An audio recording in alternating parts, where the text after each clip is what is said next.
கடவுளின் சோதனை ஒரு பக்தனின் மன எண்ணங்களை மாற்றிய கதை. ஒரு சிறிய கிராமத்தில் தர்மன் என்ற ஒருவர் இருந்தார். அவர் தன்னுடைய வாழ்க்கையில் கடவுள் மீது அதீத நம்பிக்கை கொண்டிருந்தார். ஒரு நாள் கடவுளை நேரில் காண வேண்டும் என அவரது மனதில் ஆசை எழுந்தது. தர்மன் அருகிலுள்ள கோவிலுக்கு சென்று வேண்டிக் கொண்டார். கடவுளே, எனக்கு உங்களை நேரில் காண வேண்டும், ஒரு முறையாவது எனக்கு நீங்கள் உங்கள் தோற்றம் காட்டுங்கள் என வேண்டிவிட்டு வீட்டிற்கு சென்றான். அந்த இரவில் தர்மன் உறங்கிய போது ஒரு குரல் கேட்டது. நாளைய தினம் உனக்கு நான் காட்சி தருவேன், எனக்கு உனது வீட்டில் விருந்தளிக்க தயாராகு. அது கடவுளின் குரல்தான் என உணர்ந்த தர்மன் மகிழ்ச்சியுடன் காலையிலேயே தனது வீட்டை சுத்தம் செய்து அருமையான உணவுகளை தயார் செய்தார்.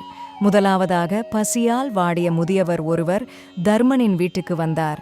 அவர் கேட்டார், சிறிது உணவினை கொடுங்கள், மிகவும் பசியாக உள்ளது என தர்மனிடம் கேட்டார். தர்மன் சொன்னார், என் வீட்டுக்கு கடவுள் வர இருக்கிறார், உனக்கு தர முடியாது, வேறு வீட்டுக்குச் செல் என கூறி அனுப்பிவிட்டார். இரண்டாவதாக ஒரு நபர் வந்தார்.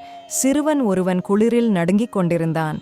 அவன் தர்மனிடம், எனக்கு மிகவும் குளிராக உள்ளது, எனவே தங்குவதற்கு இடம் தாருங்கள் என்று கேட்டான்.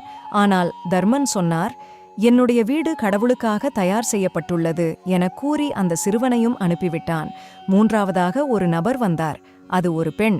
தன்னுடைய குழந்தையுடன் வந்து தண்ணீர் கேட்டார். ஆனால் தர்மன் மறுத்தார். கடவுளுக்கான நேரத்தில் உங்களை உபசரிக்க இயலாது என கூறி அந்த பெண்ணையும் திருப்பி அனுப்பிவிட்டார். அந்த இரவு முடிந்தது. ஆனால் கடவுள் வரவில்லை.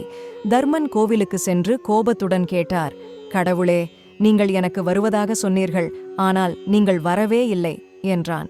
கோவிலிலிருந்து குரல் வந்தது, தர்மனே, நான் 3 முறை உன் வீட்டிற்கு வந்தேன், முதியவராக, சிறுவனாக, பெண்ணாக, ஆனால் நீ என்னை திருப்பி அனுப்பிவிட்டாய். எங்கு கருணை இல்லையோ அங்கே நான் இல்லை என்றது அந்த குரல். தர்மன் தன் தவறை உணர்ந்து கண்ணீருடன் மன்னிப்பு கேட்டார். அதிலிருந்து அவர் அனைவருக்கும் உதவியாக இருக்க வேண்டும் என்ற எண்ணத்துடன் வாழ்ந்தார். கடவுள் என்றால் கருணை.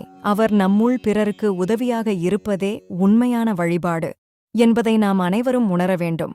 வாழ்க வளமுடன். இதுபோன்ற கதைகளுக்கு எனது சேனலை சப்ஸ்கிரைப் செய்யுங்கள்.